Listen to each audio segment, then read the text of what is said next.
Union cabinet ने one country one election bill को approve कर दिया है, यानी कि मंजूरी दे दी है और अब आने वाले समय में सांसद में से पेश किया जाएगा।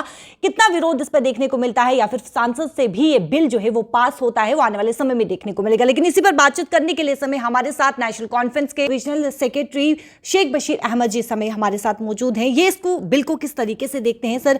यूनियन कैबिनेट के द्वारा जो है बिल को अप्रूव कर दिया गया है, आप इसे किस तरीके से देखते हैं? जी, इस सिलसिले में मुझे याद है कि गवर्नमेंट ऑफ इंडिया ने एक कमेटी बनाई थी headed by farmer president of India, और उस कमेटी ने फिर अपनी रिपोर्ट दी। बीजेपी ने ये कहा था कि वन नेशन वन इलेक्शन होना चाहिए। अब जब वो इलेक्शन बिल बन के आएगा तो वो उनको एक्सप्लेन करना पड़ेगा कि इसके पीछे क्या रीज़न्स हैं, क्यों वन नेशन वन इलेक्शन। जब हिंदुस्तान आज़ाद हुआ था तो जो पहले इलेक्शन हुए थे वो एक ही दफ़ा हुए थे, और उसके बाद मुझे लगता है 64 तक ये शायद सिलसिला चलता रहा। 64 के बाद सिचुएशन बदलती रही और इलेक्शन जो है वो एक टाइम पे नहीं, किसी स्टेट में किसी वक्त होता है, किसी तो पार्लियामेंट के अंदर जो है ये कंटिन्यूटी नहीं रही। अब चूँकि बीजेपी चाहती है कि ये वन नेशन वन इलेक्शन होना चाहिए, जब वो बिल पेश करेंगे तो उसमें जो उसके फीचर्स हैं जब सामने आएंगे तो पता लगेगा कि वो फीचर्स क्या कहते हैं। अब मैं समझता हूँ कि फ़ीचर्स आने से पहले ये आसान नहीं है, जो मेरा सोच है, क्योंकि आज की डेट पे जो सिचुएशन है, जिस तरह मैं जम्मू कश्मीर की मिसाल देता हूँ, 6 साल इलेक्शन नहीं हुए, 1990 से लेकर 1996 तक इलेक्शन नहीं हुए, तो सिचुएशन थी। अगर सिचुएशन थी तो नहीं हुई। अभी चूँकि बीजेपी ने 2019 में फ़ैसला लिया, उसके बाद 4 साल 5 साल इलेक्शन नहीं कराए। अगर वो वाकई ही इसमें सिंसियर थे तो ये इलेक्शन पार्लियामेंट के साथ उन्होंने करवा देना चाहिए था। वहाँ क्यों नहीं करवाया? वो कहेंगे नहीं जनाब, सिचुएशन नहीं थी।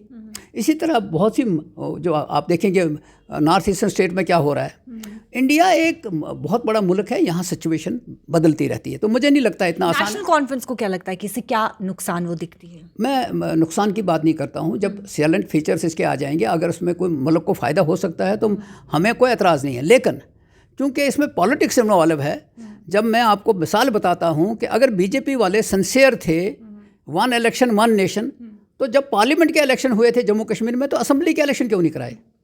असेंबली के इलेक्शन बाद में क्यों कराए? वो कहेंगे हाँ जनाब हालात ठीक नहीं थे। अब आज इसी तरह बहुत सी सिचुएशंस आ जाती हैं, तो मुझे नहीं लगता है कि ऐसा सिचुएशन आसान हो सकता है पार्लियामेंट के अंदर। मैंने कॉन्फ्रेंस का क्या इस पे स्टैंड है? मुझे लगता है कि पार्लियामेंट में जब डिबेट होगा और जो डिबेट करेंगे अपोजिशन इसको किस तरह से देखती है, उसके बाद बात की जा सकती है। अभी उन्होंने बताया नहीं है कि वन नेशन वन इलेक्शन में फ़ायदा क्या है, नुकसान क्या है। भारतीय जनता पार्टी ने अपने मंशूर में साफ तौर पर कहा था, उन्होंने कहा था कि वन कंट्री वन इलेक्शन जो है वो ज़रूर लाया जाए। भारतीय जनता पार्टी मुल्क को बहुत से मामलात में तकसीम करना चाहती है, धर्म की राजनीति कर रही है, हर जगह कर रही है। वो देखो यूपी में हर मस्जिद के नीचे मंदिर ढूंढा जा रहा है। तो क्या करते हैं आप? ये सारी चीज़ें जो सिचुएशन ऐसी हो रही है, लेकिन मैं समझता हूँ कि ये चूँकि डिफरेंट सब्जेक्ट है, इस सब्जेक्ट के ऊपर इंतज़ार करना चाहिए कि पार्लियामेंट में डिबेट कैसा होगा। संसद में भी क्या लगता है आपको बिल को पास कर दिया जाएगा? किस संसद में? मतलब हाँ बिल्कुल, मुझे लगता है कि चूँकि उनके पास मेजॉरिटी है, वो तो अगर नहीं भी चाहेगी तो उन्होंने कराना है। लेकिन जब इलेक्शन कराने का वक्त आएगा एट ए टाइम, तो फिर उस वक्त पता लगेगा क्या सिचुएशन होती है। चलिए, बहुत बहुत शुक्रिया बातचीत करने के लिए। देखिए, इस समय यूनियन कैबिनेट के द्वारा बिल को जो है वो अप्रूव मंजूरी दी गई है और आने वाले समय में जब सांसद में से पेश किया जाएगा तो तब देखना होगा कितना विरोध होता है या फिर वहां से भी बिल को पास किया जाता है। कैमरा पर्सन शमी थापा के साथ शिल्पा शर्मा, जम्मू।